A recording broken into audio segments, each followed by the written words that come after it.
नमस्कार दोस्तों, मैं डॉक्टर कुलदीप कुमार के सर आप सभी का बहुत बहुत स्वागत करता हूं एक नए बिंदु के साथ और एक नई कड़ी के साथ। तो साथियों, आज का जो हमारा बिंदु है वो बहुत ही महत्वपूर्ण होने वाला है।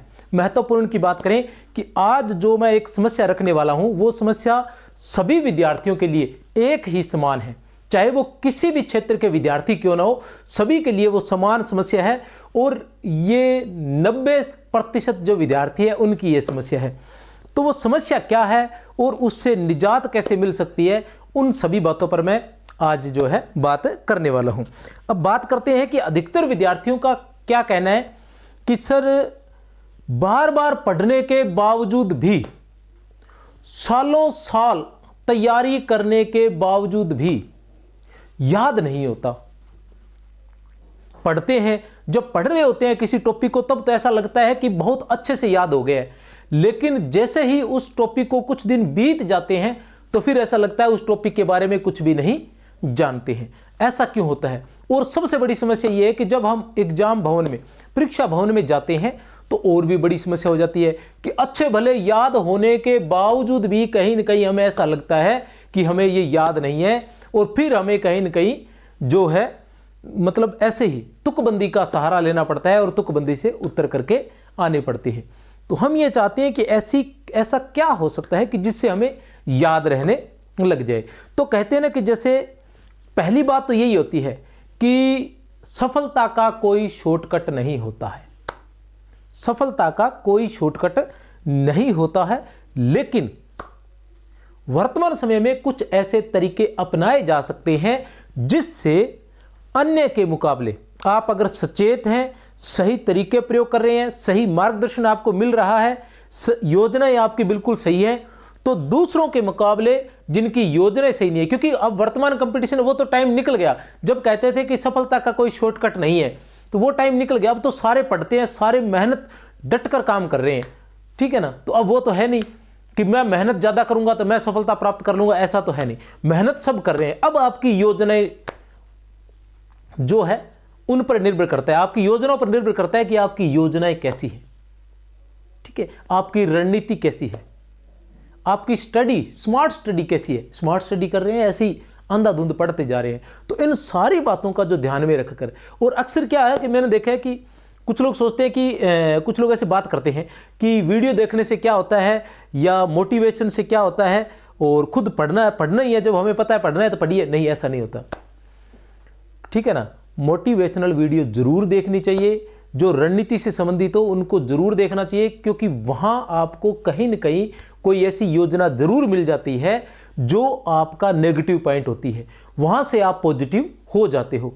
और ये जो प्रेरणास्पद, ठीक है ना, जो मोटिवेशनल वीडियो होती है, ये आपको कभी हार नहीं मानने देती है। तो आज जो बात थी वो बात ये थी कि याद नहीं होता है तो कैसे याद किया जाए, याद कैसे रखा जाए। तो मैं बार बार एक ही बात बताता हूं कि याद नहीं होता है तो उसका एक ही तरीका है, एक जो गलती है वो आप करना छोड़ दीजिए, आपको याद होना शुरू हो जाएगा। वो गलती क्या है? वो गलती ये है कि आप जो है पाठ्यक्रम को पूरा करने की जो अंधाधुंध दौड़ लगाते हैं, वो दौड़ लगाना बंद कर दीजिए। पाठ्यक्रम को पूरा करने की जो अंधाधुंध दौड़ लगाते हैं, भी किसी भी तरह से एक बार पाठ्यक्रम पूरा हो जाए, किसी भी तरह से एक बार पाठ्यक्रम पूरा हो जाए, तो वो जो आदत है वो छोड़ दीजिए। क्योंकि जब अब आप सोच ऐसे रहे हैं कि किसी भी तरह से पाठ्यक्रम पूरा हो जाए, जब आपने पाठ्यक्रम किसी भी तरह से पूरा किया है तो फिर आप पाठ्यक्रम पूरा करने के बाद ये उम्मीद कैसे लगा सकते हैं कि वो बेस्ट होगा। क्योंकि जब हम किसी काम को ऐसे करते हैं कि किसी तरह से ये काम कंप्लीट हो जाए, जब हम ये सोचकर काम करते हैं कि किसी तरह से ये काम कंप्लीट हो जाए, तो फिर वो काम जो है बेस्ट कैसे हो सकता है? कभी नहीं हो सकता। तो किसी भी तरह से पाठ्यक्रम को पूरा करने की जो आदत है वो छोड़ दीजिए, एक बात। दूसरा, जो 90% विद्यार्थी करते हैं, रिवाइज नहीं करते हैं, तो रिवाइज करने की आदत डाल दीजिए, नहीं तो ऐसा नहीं हो सकता कि आपको याद रहे। एक बार पाठ्यक्रम पूरा किया, फिर 2 बार किया, 3 बार किया, आप 10 बार भी क्यों न करें, वो याद रहना बहुत मुश्किल होगा। क्योंकि किसी भी चीज में समय पड़ने पर, अगर बीच में समय पड़ जाता है ना, कहते हैं ना वक्त जो होता है वो सारे दर्द भुला देता है, तो वो दर्द नहीं भुलाता, वो अच्छी बातें भी भुला देता है। वक्त एक ऐसा ही है, वो हर चीज भुला देता है। आपने जो याद किया है, सबसे बड़ी बात यह कि वो भी वो भुला देता है, ठीक है ना। तो ऐसी कंडीशन में आपने क्या करना है कि प्रत्येक 7 दिन में रिवाइज करना ही करना है। फिर भी आपको अगर समय नहीं मिलता है, आप जॉब कर रहे हैं, आप हाउसवाइफ हैं, आपको इतना समय नहीं मिलता है कि हर सप्ताह आप संडे को ही बड़ी मुश्किल से पढ़ते हैं और उसी संडे को अगर रिवाइज करने लगे तो पढ़ेंगे क्या, ठीक है ना। तो ऐसी कंडीशन में आधा दिन भी रख सकते हैं और महीने का भी रख सकते हैं कि एक महीने में आपने जितना पढ़ा है उसको 2 या 3 दिन लगाकर उसको एक बार रिवाइज कर लेंगे। महीने से ज़्यादा समय बीच में नहीं आने देंगे। अब समस्या क्या रहती है कि हम याद करते रहते हैं और याद करते करते 3 महीने निकल जाते हैं, कम से कम 3 महीने बता रहा हूं, बाकी तो सिलेबस पूरा करने में 4 महीने भी 5 महीने भी निकल जाते हैं बहुत से विद्यार्थियों के, तो ठीक है ना। लेकिन कुछ के क्या होता है कि जो वास्तव में सिर्फ तैयारी ही कर रहे हैं, उनके 3 महीने, उनका भी 3 महीने में पाठ्यक्रम पूरा होता है। अब जब 3 महीने में पाठ्यक्रम पूरा होता है और पहला बिंदु पढ़े हुए आपको 3 महीने हो गए हैं, तो पहला बिंदु आपको याद कैसे रहेगा।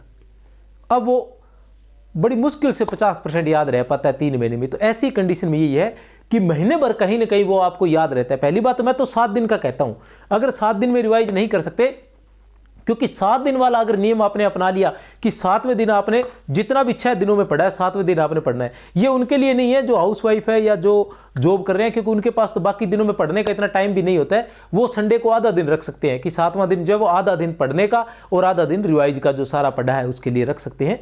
लेकिन बाकी जो प्रॉपर घर में रहकर पढ़ रहे हैं, रूम ले रखा है या बाहर बैठे हैं कहीं पढ़ रहे हैं, तो उनके लिए ये है कि वो 7वें दिन जरूर याद करें। अगर 7वें दिन रिवाइज का अगर आप मैटर रख लेते हो तो आपको अच्छे से याद होने लग जाएगा हर चीज। तीसरे महीने, 3 महीने में या 4 महीने में जब पाठ्यक्रम पूरा होगा, आप जब घूमकर नजर मारोगे तो आपको 3 महीने की जगह 4 महीने में हो जाएगा। इससे ज्यादा फर्क नहीं पड़ने वाला है, ठीक है ना। क्योंकि 3 महीने में कितने 12 दिन ही बनते हैं, एक महीने में 4 संडे होते हैं, ठीक है ना, और 4 तिये 12 दिन। कहने का मतलब है जो 3 महीने में पाठ्यक्रम पूरा होना था वो 3.5 महीने में हो जाएगा। लेकिन इस बार आपको जो भी आपने याद किया है वो सारा याद होगा, जो भी आपने याद किया है ना वो सारा याद होगा। और नहीं तो आपको पीछे के 2 महीनों का सिर्फ 50% याद होगा और जो लास्ट महीना है उसका 70-80% आपको याद होगा।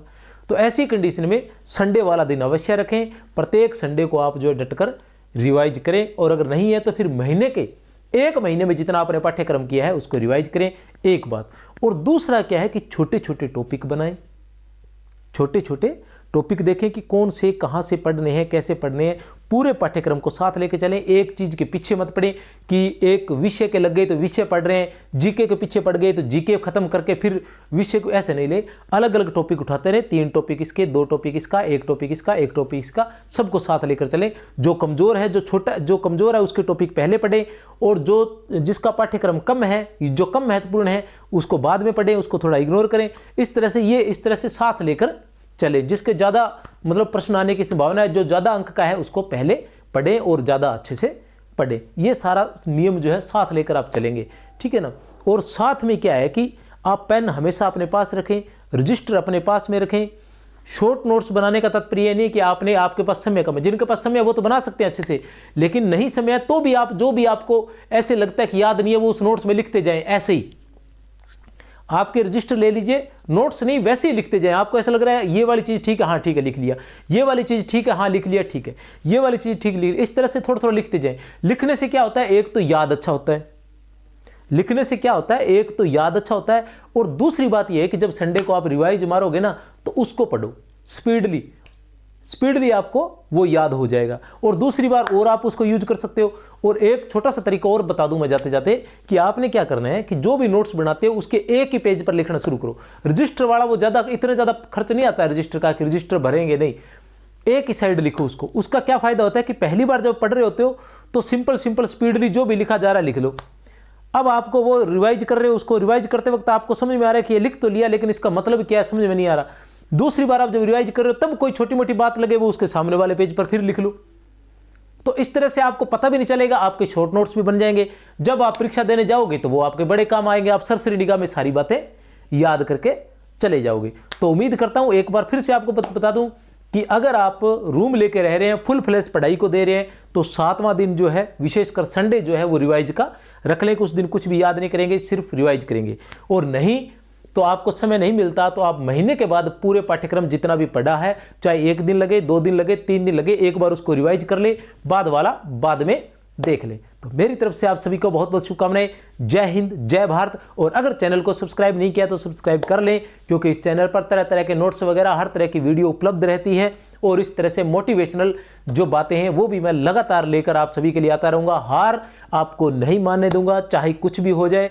ये जंग हम जीत कर रहेंगे, कामयाबी हम जरूर हासिल करेंगे। मेरी तरफ से आप सभी को बहुत बहुत शुभकामनाएं। जय हिंद।